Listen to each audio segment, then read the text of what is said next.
Thank you. Good evening, everyone, and welcome to this very special installment of Live at the Library as we celebrate a milestone that holds a unique place in American cultural and linguistic life, the 100th anniversary of the Scripps National Spelling Bee. Yes, absolutely. I am Molly Becker, the Bee's Director of Editorial, and it is an absolute pleasure and honor to be introducing this evening's speaker. Tonight, we go inside the dictionary and the bee with one of the leading voices in the world of words, Peter Sokolowski of Merriam-Webster. Peter joined Merriam-Webster in 1994 as the company's first French language editor, and over the years, he has helped shape how millions of people understand language, writing definitions, producing educational content, and explaining the ever-evolving English language with clarity, wit, and passion. Today, as Merriam-Webster's editor-at-large, he's a familiar voice on radio, television, and podcasts. He contributes regularly to outlets like Slate, the New York Times, and the Washington Post, and has led language and spelling bee workshops around the world, including for the U.S. State Department. His Twitter feed was named one of the best of 2013 by Time magazine, a recognition of his ability to make lexicography both smart and deeply engaging. Since 2021, Peter has served as a word panelist and judge for the Scripps National Spelling Bee, bringing both rigor and heart to the competition. And when he's not busy with words, he's likely making music as a freelance musician and a music host on New England Public Radio. Tonight, in celebration of the 100th anniversary of the Scripps National Spelling Bee, Peter will take us on a journey through the history of English spelling, the evolution of language in popular culture, and the long, rich tradition of dictionary making. Please join me in welcoming to the stage a true expert in language and a passionate advocate for the power of words, Peter Sokolowski.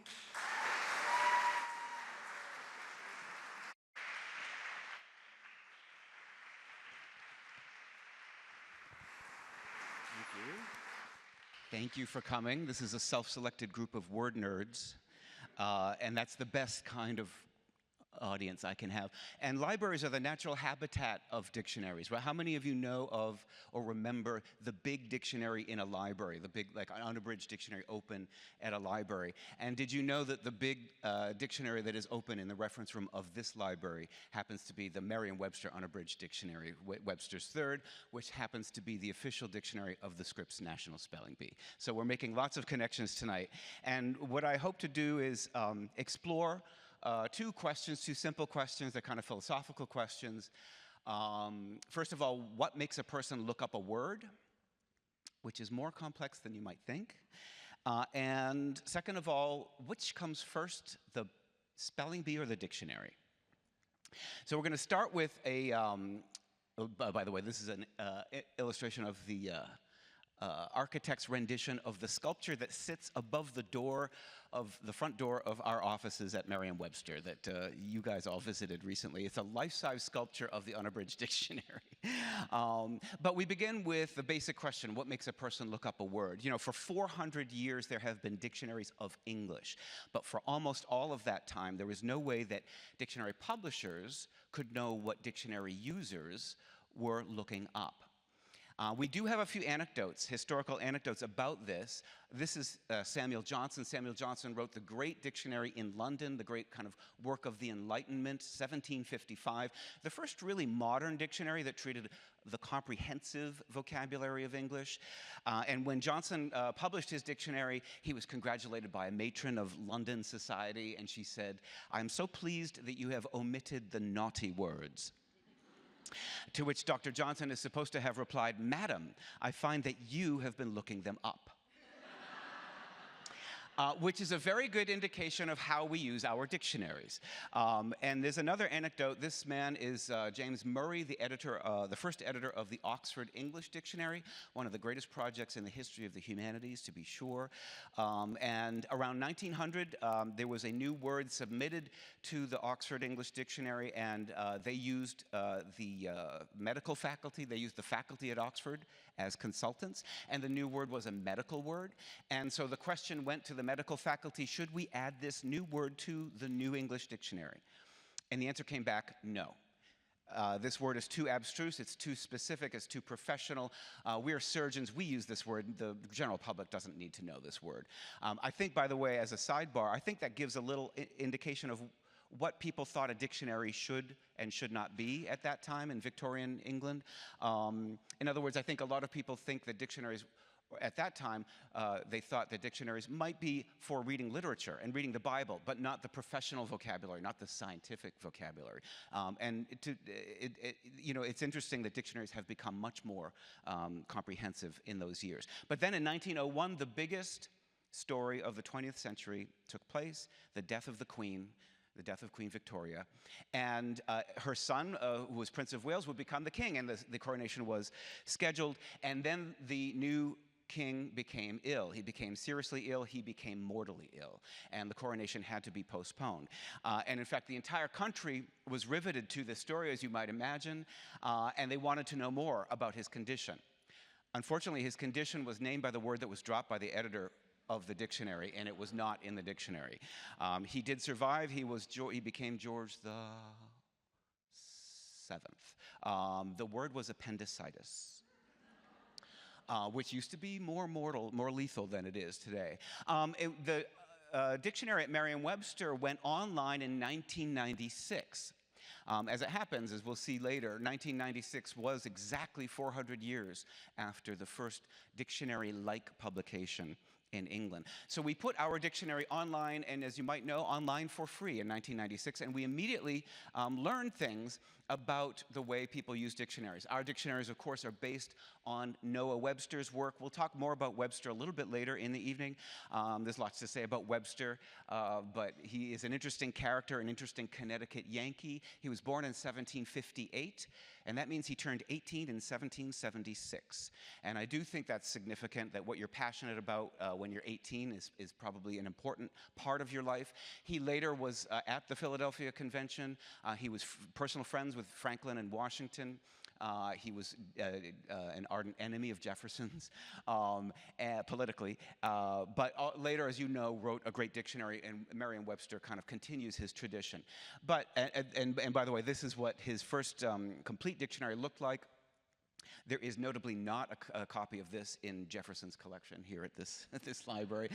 But interestingly, too, Webster really wanted to Americanize the dictionary, and he put in quotations from many great Americans. But of course, in the early 1800s, there weren't that many. It wasn't like British literature. So Washington Irving is there, but so is George Washington, and certainly Benjamin Franklin. There's not a single sentence from Thomas Jefferson in that dictionary. And he called it an American Dictionary of the English Language. Johnson's title was the first book ever printed with the title, A Dictionary of the English Language. Webster, all he did was add the word American to Johnson's title. He wanted to be the American Johnson. He was a good definer, a great definer. He was not a good salesman. His dictionary, that dictionary in 1828 cost it cost $20, and $20 in 1828 could buy you this grandfather clock. And if it was a grandfather clock from Philadelphia or Boston, it might be worth as much as your house today.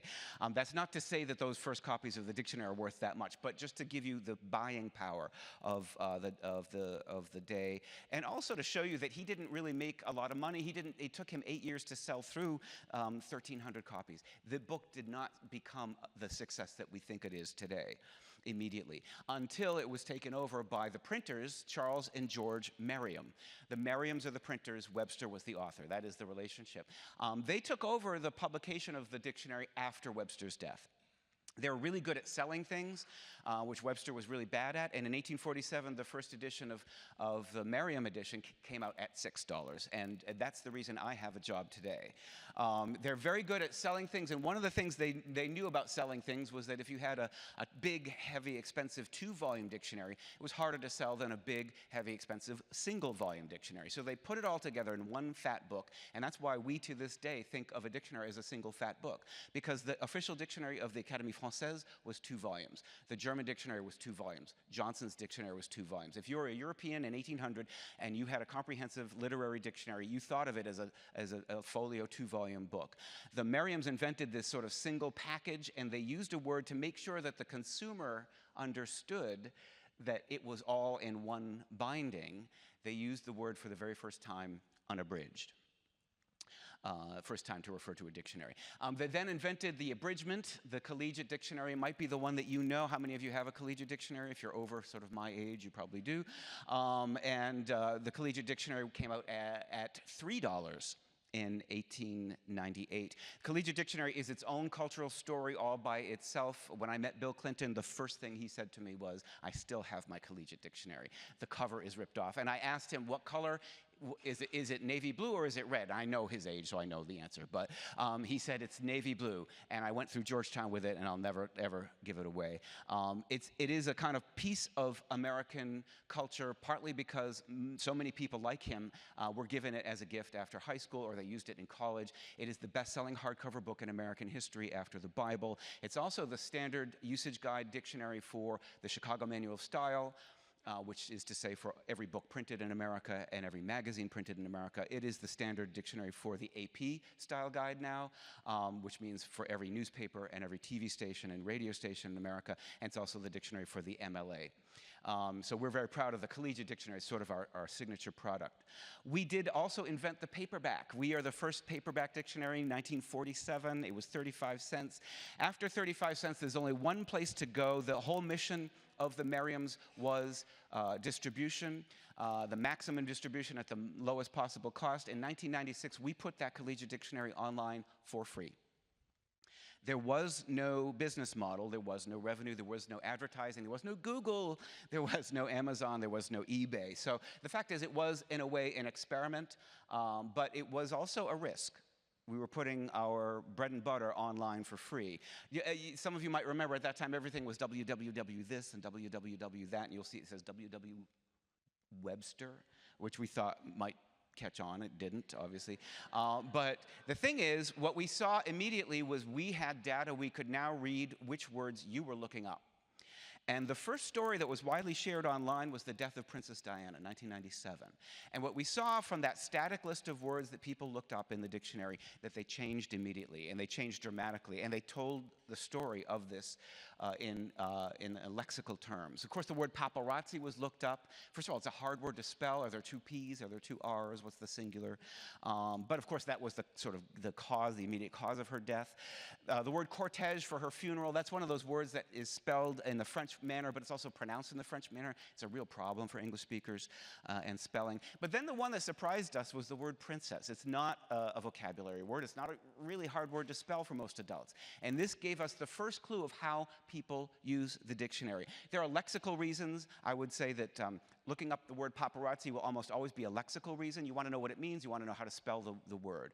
The word princess is not a lexical reason. I would call this an encyclopedic reason. People were looking up this word to see information about the phenomenon of being a princess, not the spelling of the word itself or the word's actual etymology, for example. So, I mean, is a princess higher than a duchess? Is one born a princess? Does a princess automatically become a queen? These are the kinds of information that you can get from a good dictionary definition.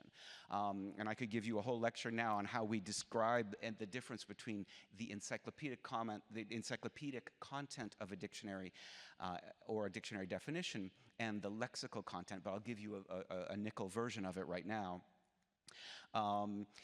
You need encyclopedic content to distinguish words from each other. Caesar salad and Cobb salad are 2 different things. We need to show in Cobb salad that it has hard-boiled eggs and bacon, and it becomes a recipe. There's another kind of version of encyclopedic information, which is that the old kinds of dictionaries used to have lists of the Greek and Roman gods, lists of the characters of lists of the characters from Shakespeare, for example. When Merriam-Webster made our third edition that was devoted to a kind of descriptive approach, and we removed all proper nouns, we kept the words that still carried meaning. So the word Romeo, which sometimes means a young, attractive lover, male lover, it's in the dictionary because Romeo can be used generically. But Hamlet is not in the dictionary, although you could say maybe Hamlet meaning an indecisive person, which sometimes is in the dictionary. So that's the line that we draw between the encyclopedic and the lexical. 9/11, obviously, it was a massive event, and it showed up as a narrative in our data. Concrete words of destruction, rubble and triage, were followed by the words you saw in the news, terrorism and a response to terrorism, jingoism. But the most looked up words after 9/11 for the 2 or 3 weeks after were succumb and surreal, and especially surreal. That was the word that people looked up. And when I see a word like surreal spiking in the data as a card-carrying lexicographer, I think, I hope it's a good definition. I hope the definition of surreal isn't something like of or relating to surrealism. We all hate those. And it turns out it's a great definition, marked by the intense irrational reality of a dream. Marked by the intense irrational reality of a dream. One of the things I love about the Scripps National Spelling Bee, and my most vivid memory of the first time I attended the Bee, was hearing those definitions read in a dark room, like a kind of abstract poetry, one after another, hundreds of these definitions that people pay attention to. Because the language that we use at Merriam-Webster is very specific, and we've been trained to write in this certain way. This is a particularly good one for a couple reasons. Marked by the intense irrational reality of a dream. The word dream, first of all, surreal does come from surrealism. Surrealism, the artistic movement, Salvador Dali or Rene Magritte, the painters that you might think of. But where did they come from? They came from the expressions of, and the studies of Freud and Freudian analysis, the whole idea that there is an unconscious awareness or creativity. In other words, they were depicting dreams. And so using the word dream in the definition for the word surreal connects you back to its own source. But also that day was intense, that day was irrational, and that day was real. It was super real, it was extra real, it was surreal. And by the way, surreal, it's an interesting word that is a word that we have seen in the data over and over again, always in moments of incredible and intense tragedy. It was the most looked up word after the Boston Marathon bombings. It was the most looked up word after Robin Williams' suicide. It was the most looked up word on election night of 2016 as well. It's a word of surprise and shock. Now, a lot of terms do come from politics in the dictionary. We see the data.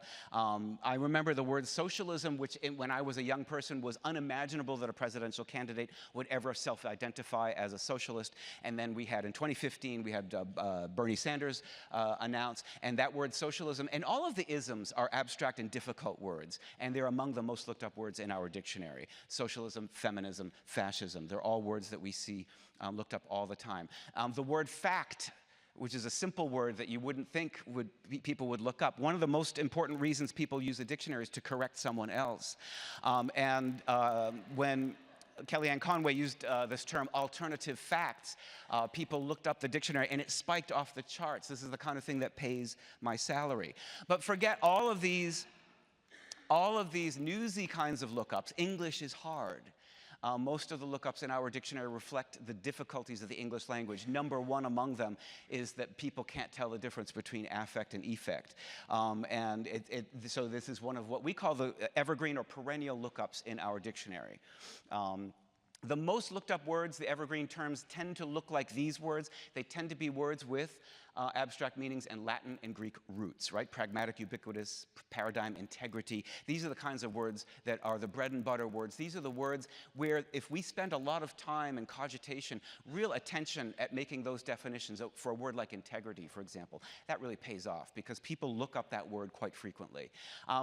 In the last 6 months, the most looked up words in the next 2 slides, the words democracy and woke, fascism and environment, justice and empathy, but also aesthetic, serendipity, metaphor, cisgender, gaslighting, and love. Words like metaphor we see at back-to-school time. There's always kind of academic words. We also see the word plagiarism every September. But one of the things that's interesting is that there are also words that are looked up according to the calendar and not according to the news. And in one case, in the early part, the first half of February, every single year, the #1 word without fail is always the word love. And I don't think it's for spelling. And the thing is, we always say we're good at reading data, we're not good at reading minds. And we do have some clues. People write to us. We used to get stacks of letters, and we answered every single letter. And I remember certain times we would have new executives at Merriam-Webster, and it would take a while, might be even 2 years into their tenure, and they'd say, do you really answer every letter? And the answer was always, yes, we do. But here's the answer to a letter. We thank you for your letter, but your question about how long love lasts is not something we can answer. We lexicographers are good at defining words. Questions about the nature and permanence of deeply felt human emotions, though, are a little outside our field. We're sorry not to be more helpful. From Stephen Peralt. Now, it is funny, but also he's being completely earnest. We're not comedians. And the thing is, there's another line. We talked about the line between the encyclopedic and the lexical, which can be hard to see. This is the line between the lexical and the phenomenon. We can't tell you what you feel. We can tell you what this word means in context. We can tell you the company this word keeps on a page. But we can never tell you exactly what you feel. We can't tell you who you are. Words are labels. And in this case, it's a label that carries meaning. We can give you as much of that carried meaning as possible, but we can't tell you the phenomenon of anything. So this is a question that leads us straight into philosophy. It's an interesting question lexically. Now, we also see that words are looked up according to the calendar, and also according to the clock, often late at night after 11 p.m. Eastern, but certainly on the afternoons of Thanksgiving and Christmas. The 2-letter words are the top most looked up words. And we can see that people in bedrooms and ballrooms all over America are playing Scrabble. Now, we give our words of the year a kind of a statistical approach that is a measure of these lookups of this data. 2020, it looked like 2020, the big word was going to be the word impeach. And that, of course, that ended up not being quite correct. And this is from one of those tweets that I used to do of the lookups in order. And in early, this is the 13th of March, 2020. And it's the only time in my 20-plus years of looking at this data that every single word referred to the same story. And what's interesting about this, too, is if you can see some of these words are medical terms. Like coronavirus, and virus itself, pestilence. Some of these words are more kind of policy terms, like epidemic or martial law. Some of them are more general cultural terms, like xenophobia. To me, the most touching of these, and really kind of the most, the one that reveals the feeling of that day is the word cancel. Because everyone was looking up for the simple reason, is there 1 or 2 L's in canceled? And I think that's kind of interesting. But otherwise, we see a little portrait of that moment. These are the most looked up words in those weeks. Coronavirus itself, of course, was already in the dictionary. We did add new information to that entry. But then there was an unscheduled update. The fact is, we were aware of this term. Our science editors had drafted it. An update in the dictionary is what we used to call a plate change. A plate change, because that's a copper plate. We would have to change the plate of the dictionary in order to change the next printing. This is the internet now. It took 34 days between the coinage by the World Health Organization of COVID-19 and its entry in Merriam-Webster's online dictionary. It is far and away the fastest entry of any word in our dictionary. The fastest before this, the record held before this, was 2 years, and that was the term AIDS. And of course, that was for print. The word of that year, big surprise, was pandemic. It was the most looked up word of that year. And pandemic is kind of a fun word if you are self-selected word nerds. Pandemic, all the people. Endemic, within the people. Epidemic, on the people. So we have those Greek roots that kind of tell a little story. The following year was vaccine, and vaccine was 2 stories. There was the scientific story, but there was the policy story. Should we have to take it? Do my children take it? And so the term was in the news everywhere, and people were constantly looking it up. The term gaslighting was a new word to the dictionary, and a word that people loved looking up and still do. It's among our top lookups. In 2023, the word authentic. It's interesting. In 2023, it seemed like every week there was a new story about AI. It's still sort of true today. And when authenticity is put into question, we value it more. And so that's my assessment of why that word and authenticity, those are the words that were most looked up. And this past year, the word polarization translation, not a surprise to anyone. The other thing about the lookups online is that we're currently living through a kind of golden age of word games, of Wordle and there's Scrabble, there's crosswords. And what we saw in our data is that if you looked up a word online, you would get all the answers of that day or the guesses for that day's Wordle. We've actually had to put a filter on our data so that we don't show these 5-letter words as clusters, because it disappoints so many people. But it also kind of shows that they were cheating. On our homepage, we do show the top lookups, and they change every 10 seconds. And just give you a couple dates. Here's 20th of January, and #1 word was oligarchy. It is an interesting list. Fascism, pardon, MAGA, gender, oligarch. It is interesting to think that we can sort of measure what Americans are thinking about according to what they look up in the dictionary. This was just this past week.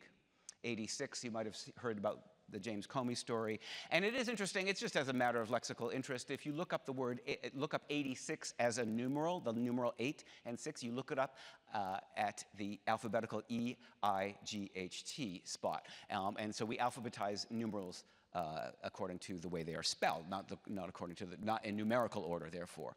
And it's always interesting to see that people were probably looking up, do you hyphenate it? Do you write it with a numeral? You know, there's all kinds of style reasons. Our job is to tell the truth about words. Philip Gove is the editor of Webster's Third, the editor of Webster's, the great unabridged tradition. He's regarded as kind of maybe the most significant lexicographer of the 20th century, because he cut the great encyclopedic dictionary back down into kind of a lean and mean lexical machine. And that's the kind of basis of all our defining to this day. We don't do a lot with proper nouns. We address ourselves to the meanings of words according to how they're used. And so what I'd like to now do is shift gears to a different question that'll take us back into history a little bit further. And it's an interesting question. It's one that I don't think anyone has ever asked or answered, and maybe you'll have to tell me. Which came first, the spelling bee or the dictionary? To answer this, I was doing research into the first dictionary, the first printed monolingual dictionary in the English language, 1604. So Shakespeare was still writing, Elizabeth was queen. It happens that there is only one copy of this dictionary in the world. By the way, there is a photographed copy of it in the Library of Congress, which in the 1920s and 30s was used for study. At that time, of course, there was no access to these kinds of books. The only remaining copy of the first original English dictionary is at the Bodleian Library in Oxford. And I went to Oxford and I applied. You have to go online, and they said, yes, please come. And you get there, you get a little library card. It must be similar at the Library of Congress. It's similar at other research libraries. They approved my request, and I got there. But then once you get your library card, you have to read an oath out loud to the librarian. And the oath reads, I hereby undertake not to remove from the library or to mark, deface, or injure in any way any volume, document, or other belonging to it or in its custody, not to bring into the library or kindle therein any fire or flame, and not to smoke in the library, and I promise to obey all the rules of the library. And I literally had to say that out loud, and then I was allowed in. And what I was looking at was the first dictionary of English. This is the title page. It's typically referred to as a table alphabetical. Let me just read it a little bit because it's kind of fun. A table alphabetical containing and teaching the true writing and understanding of hard usual English words borrowed from the Hebrew, Greek, Latin, or French, etc., with the interpretation thereof by plain English words gathered for the benefits and helps of ladies, gentlewomen, or any other unskillful persons. And again, this is funny, but this was written by a Puritan schoolmaster and minister. He was not trying to be funny. And it is interesting to think about a couple of the elements of this. Let's just do a little kind of close reading. First of all, he puts the adjective in the French position, a table alphabetical. That's sort of strange. In English, we always put the modifier after the noun when the noun is the exalted version, right? The sergeant major, the attorney general, the poet laureate, the professor emeritus, a table alphabetical. The other thing is that there's this sort of charming 17th century diction containing and teaching the true writing, the true writing. This book, and he later says from Hebrew and Greek and Latin and French. This book really came out of the bilingual dictionaries of the age, and the job of putting words into English was translation. True writing. True in Greek is ortho. Writing in Greek is graphy, orthography. The spelling is, in other words, what he's using. There's a word we use, calque. Calque is the French word for trace. Calque means a lone translation. True writing is just the translation of the Greek for spelling. True writing. But then he says it in the next sentence. He says, with the interpretation. So interpretation is a word that we use for translation, right? Some people make a distinction between the two. I often do. I noticed, by the way, and I just noticed this week in our dictionary, we do not. We probably should. But interpretation, at least in the French school system, interpretation is spoken and translation is written. There is an easy distinction to make, but it's not always that way. But my point is that he made an alphabetical table of vocabulary that he was translating for you into English. That's a little different from a dictionary. That is the unique copy, the only copy in the world. And then when I got there, they said, actually, you can't touch that. No one touches it. There's only one copy in the world. So they brought me the third printing. And this is a photograph I took in the little reading room at Oxford. And that's how small it is. It's about the dimensions of your smartphone. It's a tiny little pocket book. It's not the big, if you look in the Jefferson collection here, he's got the big Stephanus, he's got the big Samuel Johnson's dictionary, the Thomas Cooper's Latin-English dictionary, which was the dictionary in Shakespeare's classroom, is sitting over there in the Jefferson collection. This is very different from those. It's this tiny little handbook that could fit in a pocket or a purse. And I wasn't thinking about giving lectures with these pictures. I'm sorry, I just snapped pictures very quickly. I wasn't thinking. But one thing that's interesting to me about this book is that the title page mentions that it's the third printing, but if you look at the third, the word, you can see that, in fact, the typesetter wasn't paying very close attention to this book. And you start to see that the fact that there are no copies remaining and the fact that the printer didn't think it was very important, that's why this book was so rare. It's rare because it's valuable because it's rare. It's rare because it was ephemeral at the time, like the first Spider-Man or the first Superman. The fact that any survive at all is what's really remarkable. There are only, yeah, here we go. I guess I just made that point. I have to remind myself of my slides.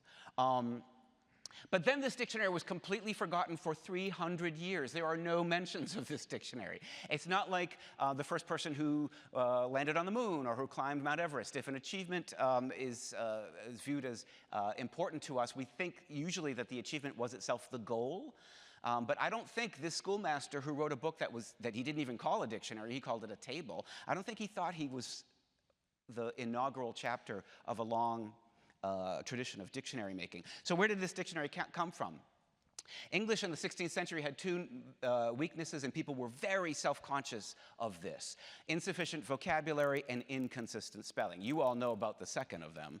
But the first of them, initially insufficient spelling, there was this movement to bring Latin words into English that was a very conscious, very deliberate movement. There's even writing, it's Sir Thomas Eliot, there's a writing he makes. He says, you know, we say that a person who is aged is ripe, but we should use that word for fruit and choose another more dignified word. I suggest the word mature. So they literally, you can read, if you go back into the 16th century, you can read English vocabulary grow in real time, and they deliberately chose the Latin words, which was, of course, the word of school, the word of church, the word of the office, and the word of the taxman.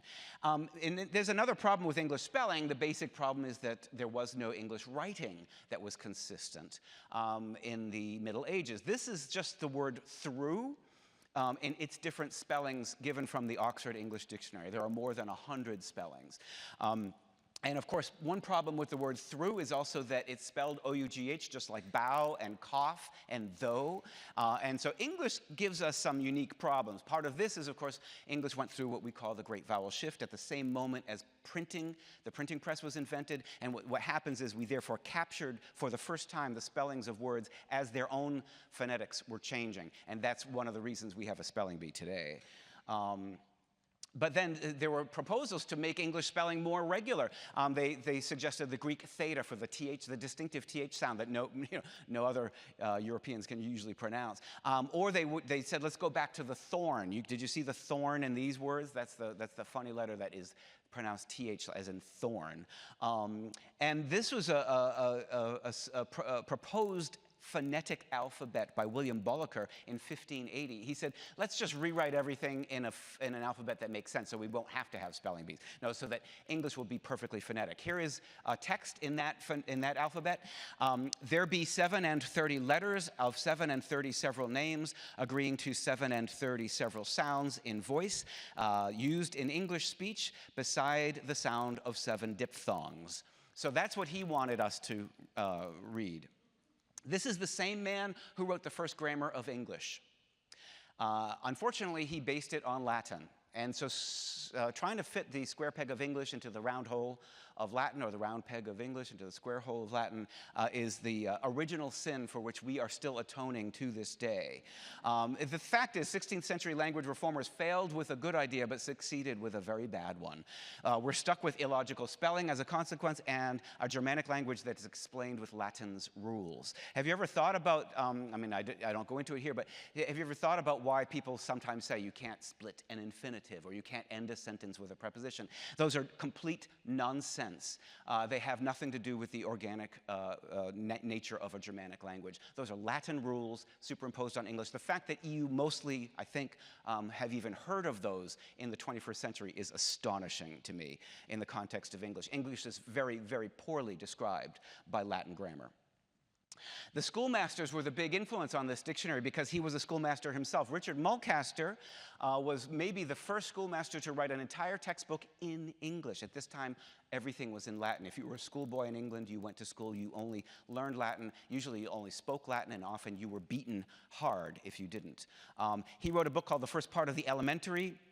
And there's this great passage, I don't want to bore you, but I'm going to read this because it's such an interesting passage. 1582, it were a thing very praiseworthy, in my opinion, and no less profitable than praiseworthy, if someone well learned and as laborious a man would gather all the words which we use in our English tongue, whether natural or incorporate, out of all professions, as well learned as not, into one dictionary.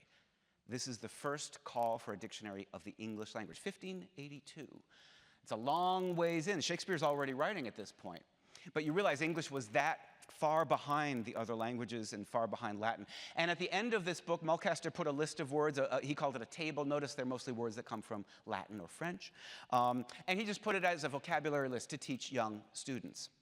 Oh, by the way, Richard Mulcaster also in that same book proposed that they actually take one of the players off the rugby or football pitch and make that person the umpire or referee because there were too many people breaking bones, bursting of shins and breaking of legs.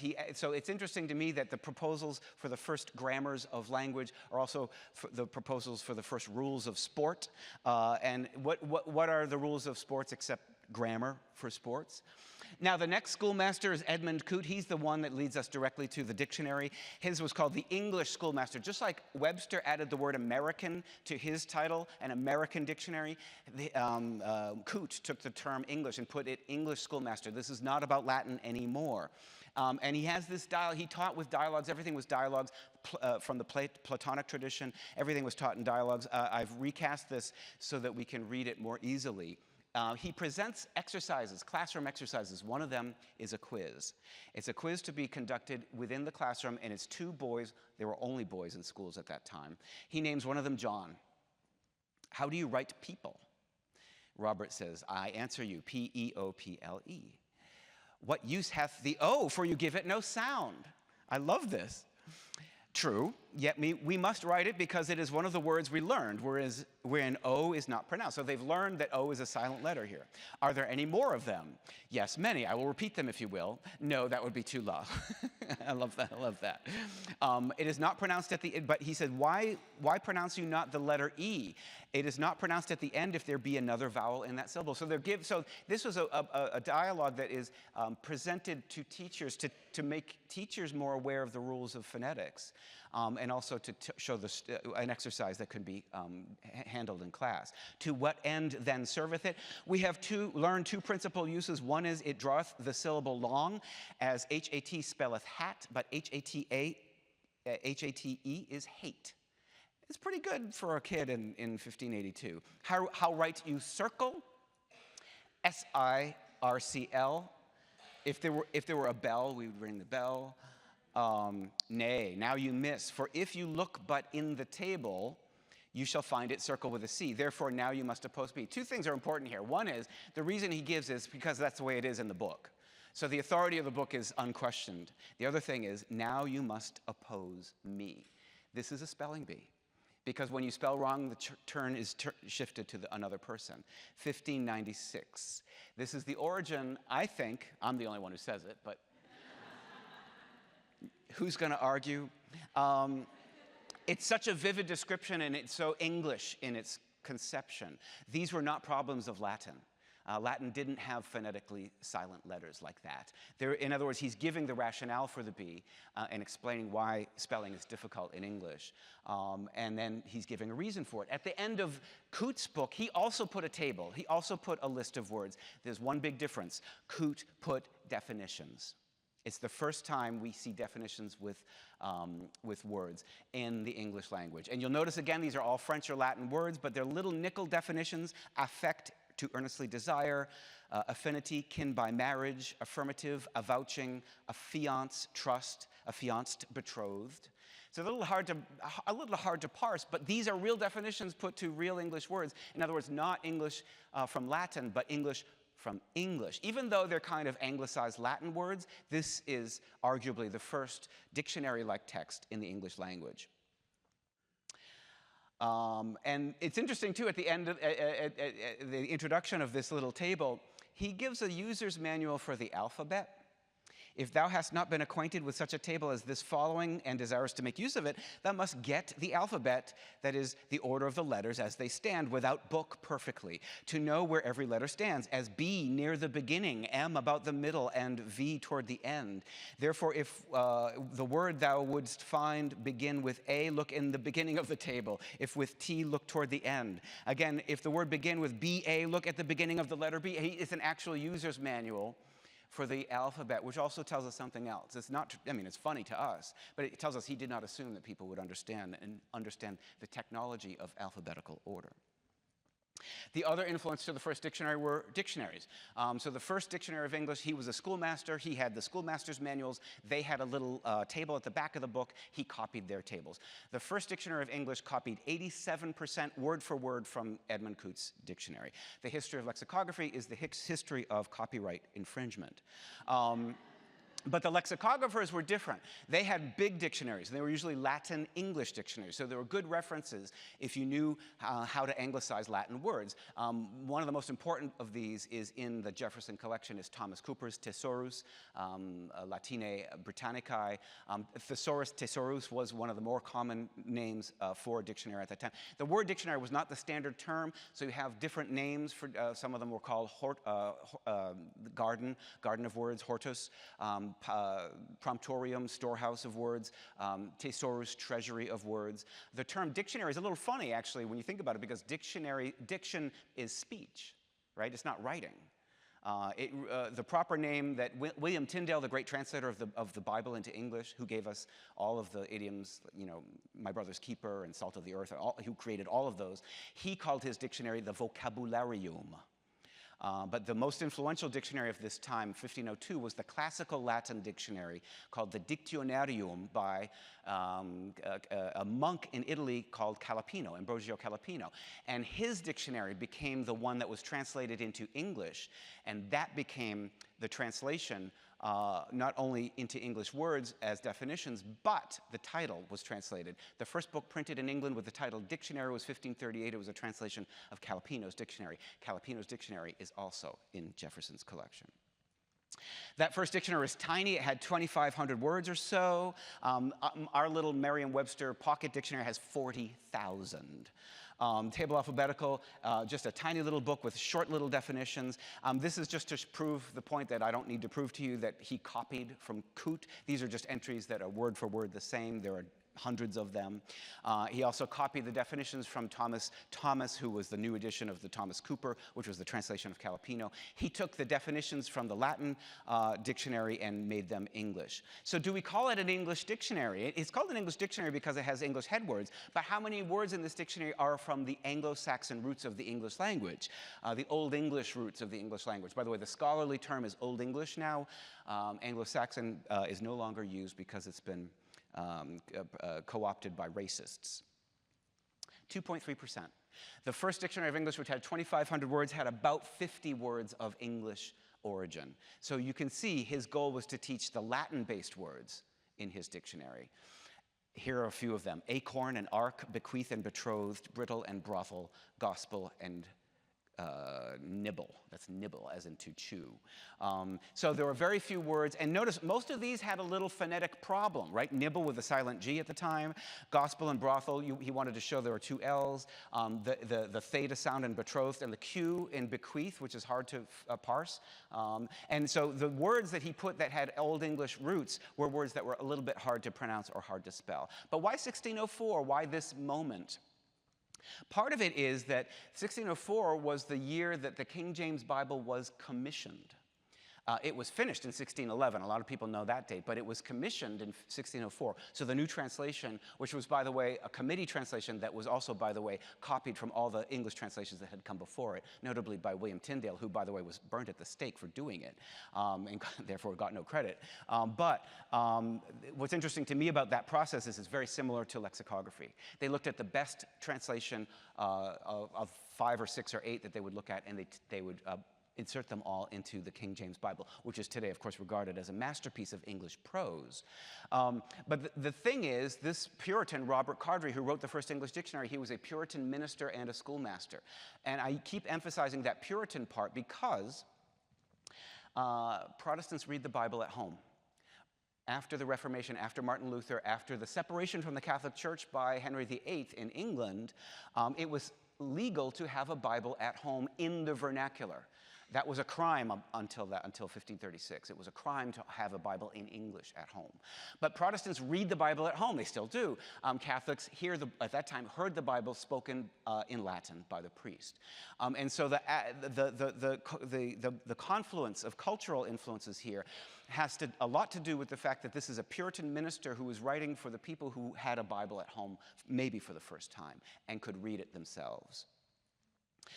This is, again, his title page. And we could also mention that I glossed over the ladies, gentlewomen, and other unskillful persons. Of course, ladies and gentlewomen, most of the patrons that he cites, the book is dedicated to noble ladies. Noble ladies were educated. They often could read. Maybe they didn't read Latin quite as well as the boys, but they were rich in this case, and so they helped pay for this. But also, there's something else, and it's a very important thing. It was absolutely regarded as something that someone in 1604 would recognize. Men were producers of language. Women were decoders of language. Men at this time had begun what we now call the Grand Tour. They would go to France. They would go to Italy. Some would go to Jerusalem or to Egypt. They would bring objects back. They created what we now call cabinets of curiosities, which were the common collections that became museums throughout England. Some of the patrons of the very first dictionaries of English were also owners of the most important cabinets of curiosities. So the reflex for collection was the same. These were small esoteric collections of words, just like they're small collections of esoteric objects. But also there's something else about the women. Cowdrey complains about these men who come back from Italy and France speaking with French and Italian words inserted into their English. He complains about them. He says, these are snobs. We should speak more plain English. The women, of course, spoke the mother tongue. We call it the mother tongue for a reason. It was regarded as more pure, more English. So the reason women are invoked on the title page of almost every dictionary in the 17th century in England is because women also embodied English. Now, Webster also was into spelling. We're going to treat this very quickly. Webster wrote a spelling textbook before he ever wrote a dictionary, 1783. This book, by the way, by 1900, which was still in print, so over a century, was said to have sold 100 million copies, making it, first of all, the best-selling printed matter in the history of the country to that point, and also the standard textbook that was brought across the country with the expansion. He changed the spellings of English words. What we recognize now as American English largely comes from Webster's influence. You probably all know that we don't use the U in words like honor and humor and color, or the Z for S for words like analyzed and civilized. He hated French. He hated the French, let's put it that way. But he hated the French spellings. Everybody did at that time. He hated the U in honor and color because that was French. He hated the RE for words like theater and center because that was French. And also it wasn't phonetic. He thought that it was more phonetic to spell it ER. Maybe he's right. He didn't like the QUE endings. He replaced them with a K. So you see this kind of reflex. Not all of his changes worked. These were also his suggestions. There are some etymological reasons. TUNG actually was the Old English spelling. So he would say that was the proper spelling. He hated silent letters. He hated double letters. That's why we don't conjugate verbs with double letters. So canceled and traveled in American English has one L, two L's in British English, or the New Yorker magazine. But you also see the silent letter give. He didn't like those silent letters. This is a page from that speller, from the first speller, Webster's speller, 1809. And I'm just showing it to show you, this is also where the spelling bee begins in America. Mostly among adults, by the way. But they had lists of words, and around campfires in evening entertainment throughout the 19th century, Webster's speller was often the source of words for the early spelling bees. And one of my roles in the bee, I'm never vain enough to put my own picture in, but I love that it shows you this big dictionary from 1957. 1957 is the first year that Merriam-Webster officially was the provider of words for the Scripps National Spelling Bee. I assume that, in fact, that Scripps was using a Merriam-Webster dictionary before that time, but there just wasn't an official relationship, because I don't really know what else they would have used. There isn't another book that big. But anyway, I found in a closet, an unopened copy of the 1957 printing. And I gave it to Scripps. So every year, as I will do on Monday night, I carry this damn thing in, and because initially I had to stand there and listen to a little speech. We now have a little stand to put it on because it weighs 18 pounds, and after a while it gets a little heavy. But that's what it looks like, the old Webster's Second. It's a beloved dictionary. It's a great, it's sort of the end of the great encyclopedic tradition of the long 19th century. It was also Antonin Scalia's favorite dictionary. The first spelling bee, 1925. We are marking a centennial this year of the National Spelling Bee in Washington. It's not the 100th bee because of COVID, but also a little thing called World War II. And so I'm going to end with a couple of little anecdotes. One is that one of the most important dictionaries, most of the dictionaries before 1604 were multilingual. They were either bilingual dictionaries or, in this case, a quadrilingual dictionary. This particular one has French, has Latin, Greek, French, and English. But it's called the alveary, and alveary means beehive. And the image that you might see on the cover, there's a sort of beehive at the top of the engraving, and the idea was the industrious nature of the bees. It's kind of the same image that we use at the National Spelling Bee. And it says, the honey here was gathered long ago by busy bees from fields of Italy. And again, inspired by the Renaissance was understood to have come from Italy. But it's interesting that they used different names for dictionaries. One of the names for dictionaries that was popular at that time was beehive. And I just want to conclude with a little reflection on spelling. There's something magic about language. There are two words in English spelled spell, S-P-E-L-L. There's the noun that means words held to have magic power, as in he was changed into a frog by a spell. And there's the verb that means to name the letters of in order. These words have different origins. The magic one came from Old English, and the letters one came from French. In fact, the original meaning of the verb spell was to read slowly and with difficulty, which makes the phrase, "Do I have to spell it out to you?" seem more insulting than impatient. There's an interesting parallel with the word grammar here. Grammar is often conflated with spelling, with the general meaning of something to do with language, even though linguists would tell you that being good at grammar and being good at spelling are not at all the same thing. The etymology of grammar goes back to the Greek word meaning letters, making the intersection of its meaning with spelling an ancient one, and that's where the word, the gram comes in words like telegram or cardiogram.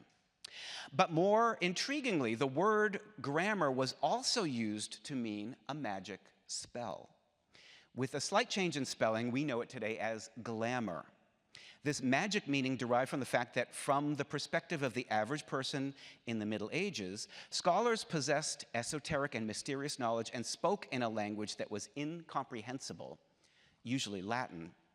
Glamour now usually refers to a mysteriously exciting attractiveness, but its origin was in part the mystifying power of letters put in a certain order. Abracadabra is the most common way that we enunciate a spell, and it is just a mumbo-jumbo version of abecediary, which is a word for alphabetical, or a book that teaches the alphabet. All of this is to say that somehow embedded deep in our culture and in our words, we know that spelling is magic. Thank you.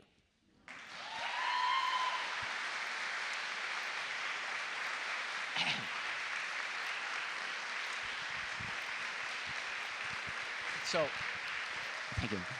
So I have no idea what time it is, but I think there's time for questions if you like. Oh yeah, we have time. We have plenty of time. Yes.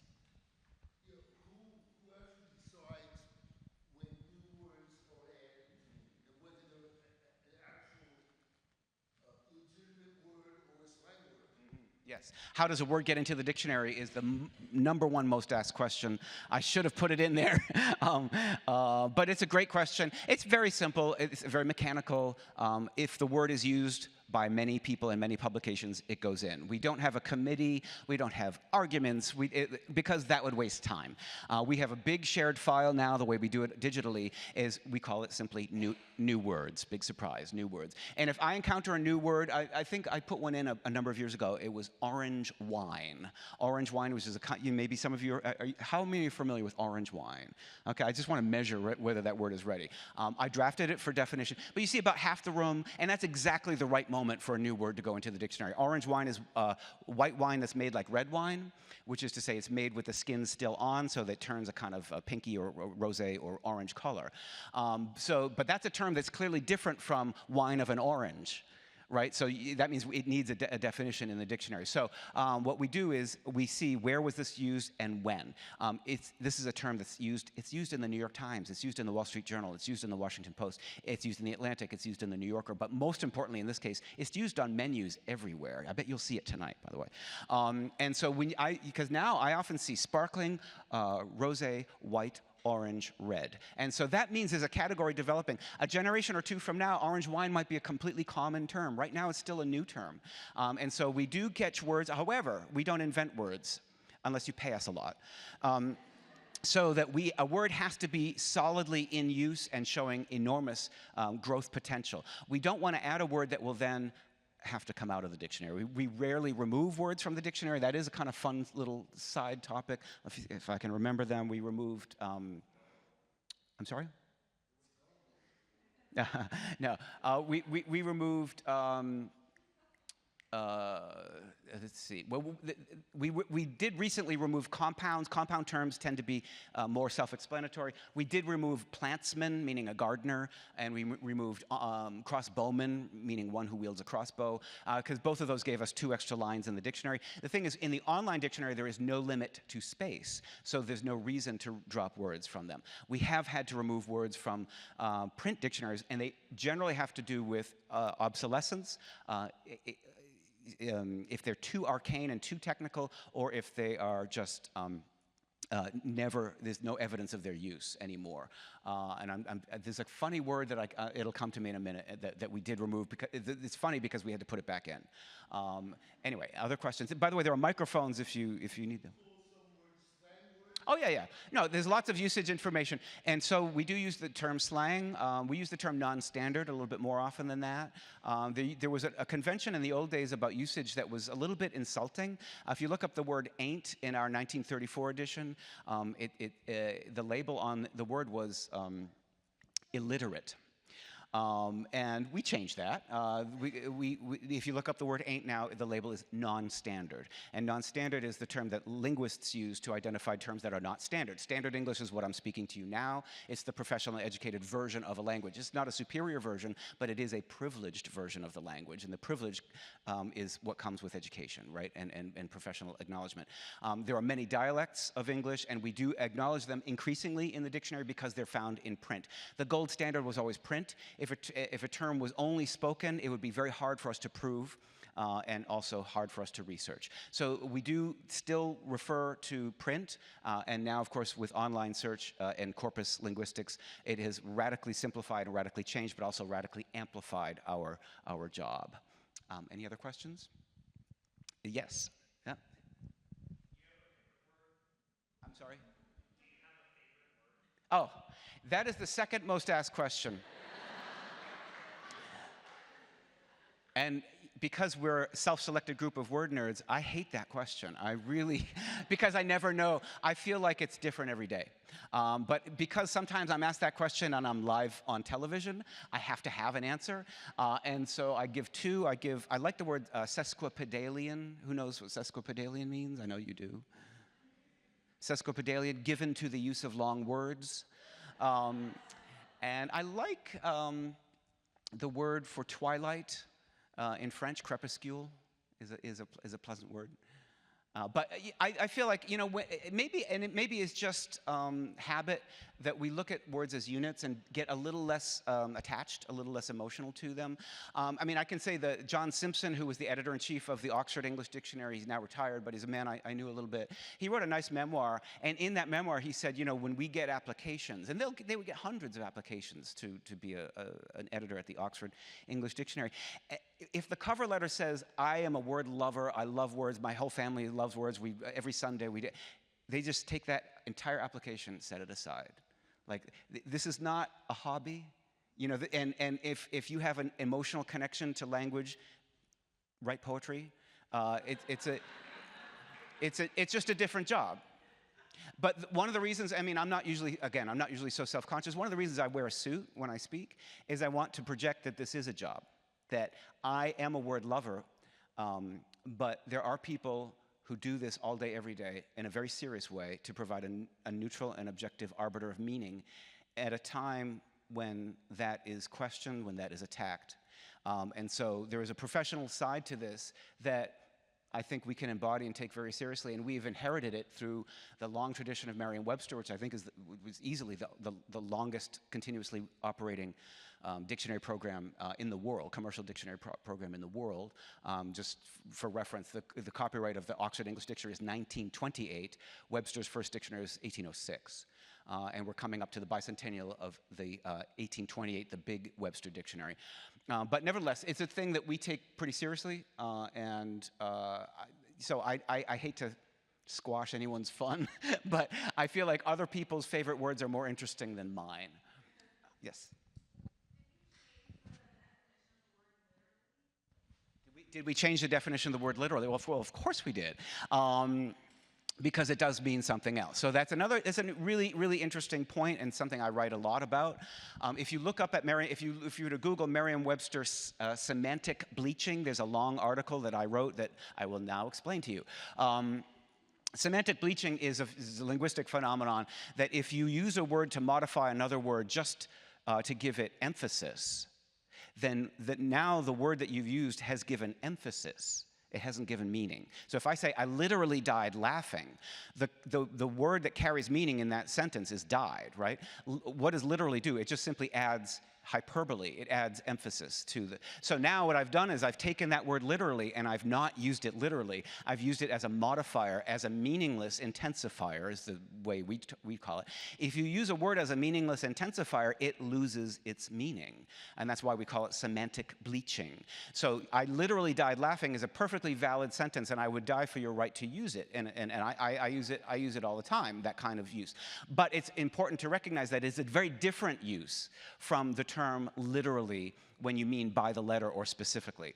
I showed the entry for unique when I started because there's only one copy of the first dictionary. It is the unique copy. We get a lot of I hear a lot of criticism of words like literally that people really are asking to conform to the Latin etymological meaning of a word. The word decimate is another one that we hear all the time, that people will correct me and say, no, decimate can only mean to kill 1 in 10 of Roman centurions or whatever. And clearly that's nonsense, because the word is often used and always essentially used in English now to simply mean great destruction, to cause great destruction. So decimate has come from a very interesting and specific Latin root to mean something a little broader and a little different. Literally still means literally, but you have to deploy it quite carefully in order for it to carry meaning, because its meaning has been bleached.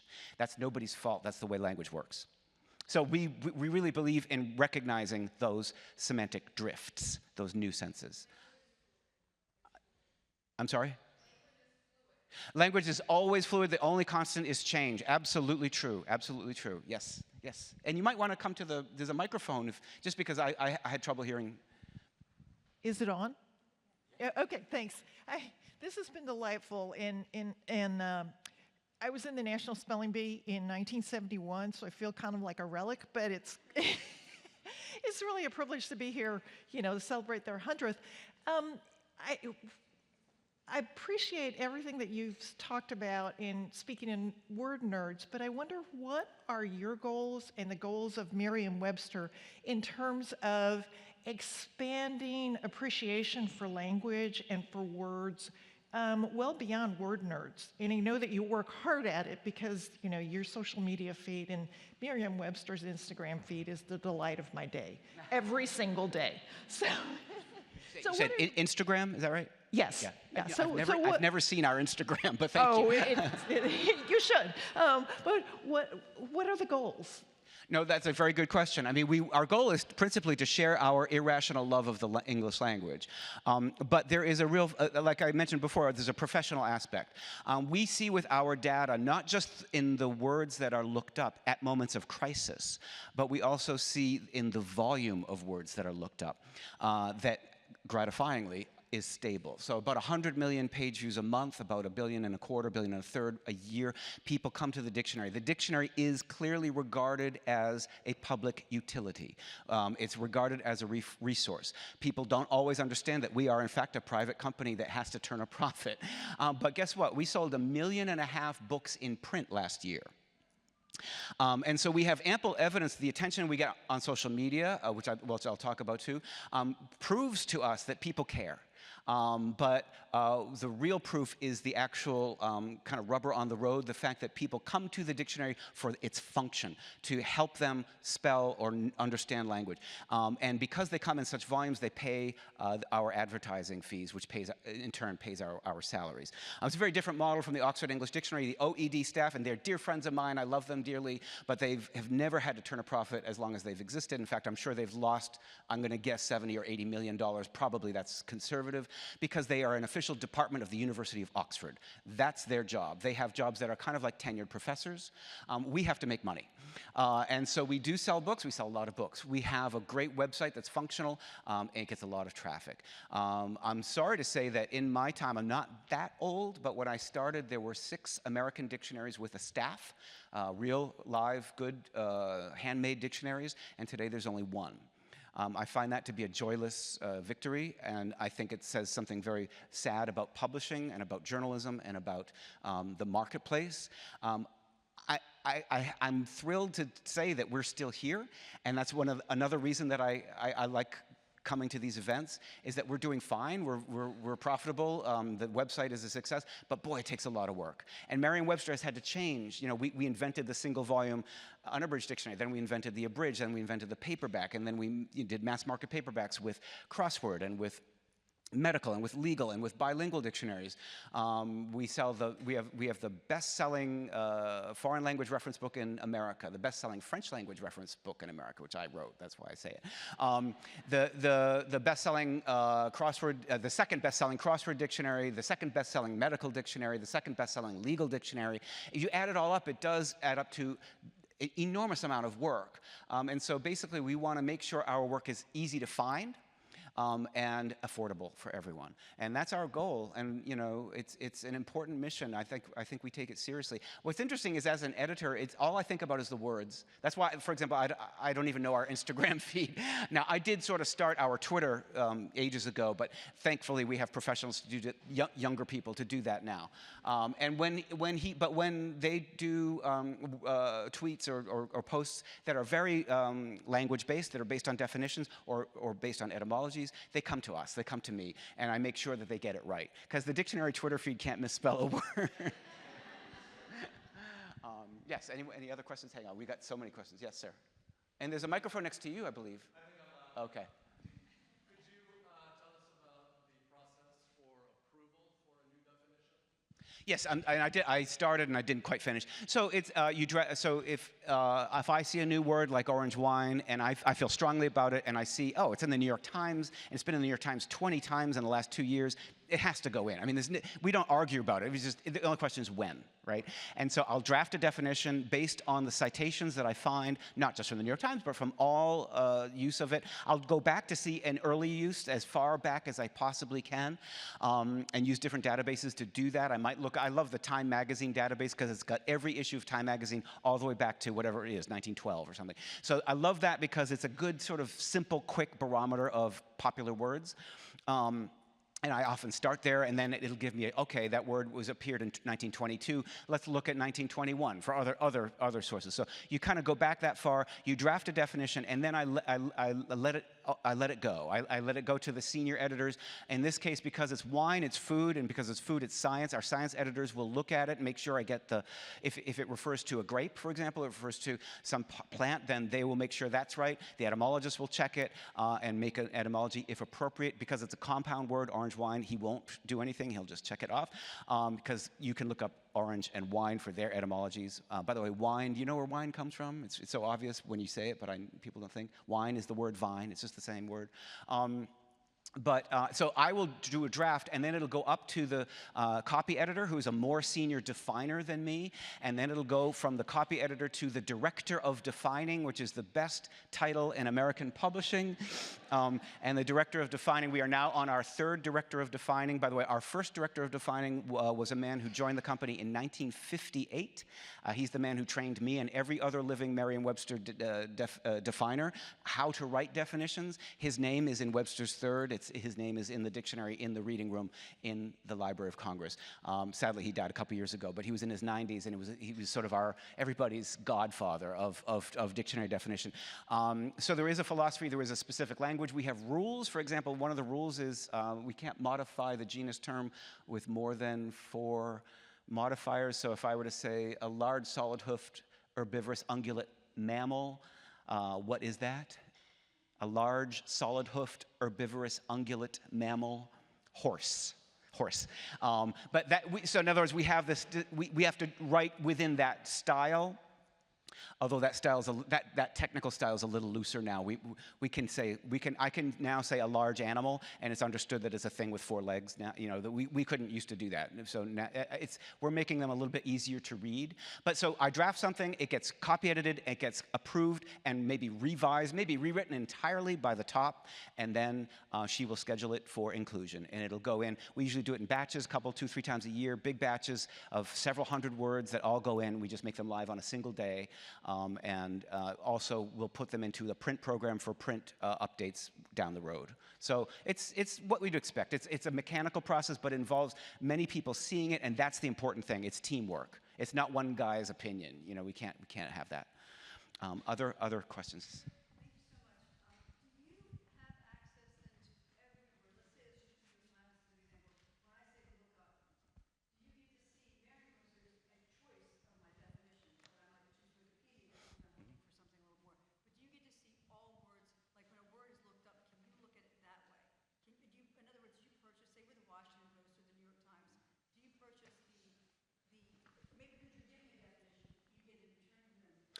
No. We just get a spike in the data.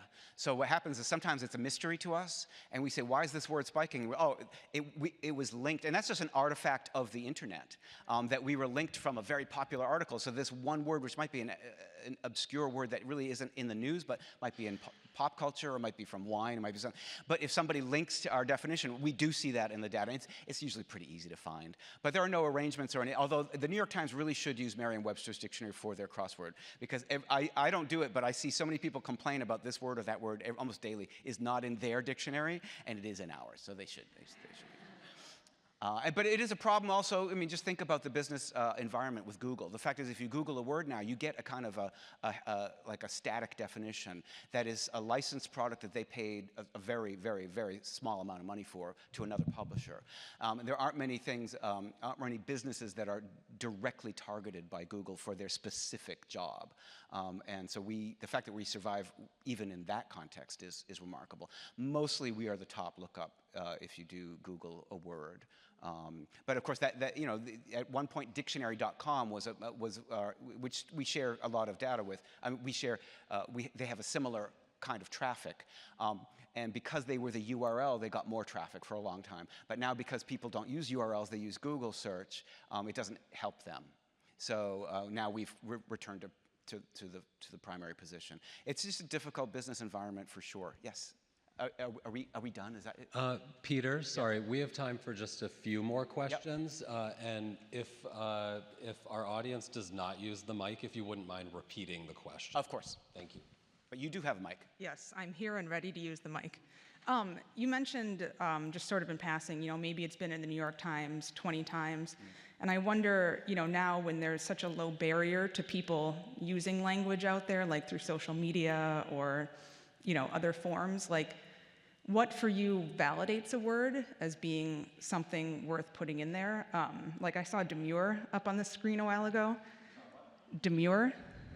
And according to my teenager, that means something totally different than what I think it means. So, I mean, at what point would you add an entry to the definition for demure? Or, like, my kids are on Urban Dictionary all the time. Like, when do you think something passes into, dictionaryable? No, yeah, no. But I mean, if a word is used, it's a word. I mean, there's no argument. That if a word is used, it's a word. But if a word is used very often to carry the same meaning and is used in many publications, then it's time to go into the dictionary. The dictionary isn't the place for everybody's word. I mean, everybody's got a family idiolect, a family, you've got words in your family. I have words in my family that are not in the dictionary, that are not generally used. So it has to be, because we're a general use dictionary, it is a limited vocabulary. So the simple answer is, if it's used by a lot of writers in a lot of publications, it's going to go in. If it's always only used in texting, for example, it'll take longer. It has to, but things like LOL, that's in the dictionary, but it's in all kinds of journalism. So there's real evidence of people taking these and they go into print. And the fact is, we communicate by writing more today than we did when I was a kid because of texting and social media. There's so much more production of written language today than ever before. And so there's a mountain of new evidence, a mountain of new words, and these words can change meanings very quickly. It's hard to keep up, obviously, and I am sort of aware of this new demure. And we'll just have to wait. We'll just have to wait. We're like a lag indicator in economic terms. We're looking in the rearview mirror, and we're going to cover you a couple years down the road. We can't anticipate which words are going to remain or which words are going to really stick with the vocabulary. But language does change all the time, so we have to watch it. I hope that's enough. Yes.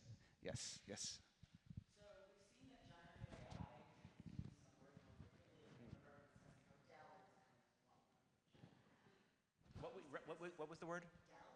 Delve, yeah. So generative AI uses some words more than others. Delve, there were a couple others I heard. They were very interesting, yeah. Yeah, I mean, AI could change. I'm mystified by AI. AI has never, ever been used to produce any Merriam-Webster content or Britannica content. And I mean, I used a corpus to write a French dictionary 30 years ago, and that was that was a large language model. It was a very similar use. But what I learned immediately was that corpora, the plural of corpus is corpora, sorry, it's Latin. Corpora are dumb. And what I mean by that is, if you use a corpus of current active English, it's usually based on journalism, right? It's based on newspapers, it's used on current writing. The basic words of the English language include things that you learn as a baby, like parts of the body. And those are words that don't appear in the New York Times very often unless a football star gets an injured elbow or something, And so what you realize is editorial judgment is essential to making a useful dictionary. Oxford got into a big mess 10 years ago when they removed a number of words. They removed words like squirrel and other words of nature, names of trees, and they replaced them with some technological words in a children's dictionary. And they did it because a corpus showed that there was more use of these technological terms than these more kind of hearth and home words. And it raised a big debate about what belongs, what belongs. But I don't have a good answer. My feeling is that when I remember thinking, boy, this large language model, this corpus, is an incredible tool. I can give you one way that I used this tool. I was writing a French dictionary. I had a French, enormous amount of French newspapers that were put into it. And one of the words was a word, I went to university in France. I kind of knew what the language, but there was a word I didn't know, a word I'd never seen before. But it was used a lot. And it was clear what it meant. And so I put it in the dictionary. And it appeared in print in 2000. 5 years later, the Académie Française in Paris announced the official word for email in French, and it was this word. And I beat the French Academy by 5 years because I knew how to read the data, and I trusted the data. I said, I don't know this word. I didn't have email when I lived in France, so I didn't know the word. And the word is courriel, courrier électronique. So courrier means mail, électronique means electric. So courriel it's a word that actually, and here's the thing, my French friends don't even use that word. They just say mail. But that's how you use a corpus. You use it for study. You use it for the words that are new, that aren't in your own list, to pop out, to find new words, to find new uses. But there's another human element that's completely missing, and editorial judgment is the only replacement for that. So we have no intention of doing anything except continuing the use of corpus linguistics, but we've been doing that for 30 years. That's nothing new. And that's how all dictionaries work, of course, today. The old style, I'll just anecdotally, before digital capture, there was only one way to write a dictionary, and that was with evidence. We have 16 million slips of paper in one file cabinet in our office. It occupies most of the square footage of the second floor, our editorial floor of our building. You guys all know it. And that was the citation data, the citation file was the largest body of collected evidence of any language in the world. And that's how we did our dictionaries. And that's the hard way, because those citations were all captured and collected individually by full-time editorial staff. So I literally was, for the first half of my career there, I was supposed to do an hour a day of reading and marking. And there was a timesheet that said reading and marking, and I was supposed to read and mark new words or new uses of old words or whatever, and then you'd put it, and the secretaries would come by, and they'd key them in, and it was a whole long, kind of industrial process of finding new words. Now, of course, electronic search makes that much faster, much more accurate, and really, frankly, much better. But that's all we could do. So that's what we did, and that file is precious. And I still use it, but use it for more kind of historical stuff. One last question? Do we have?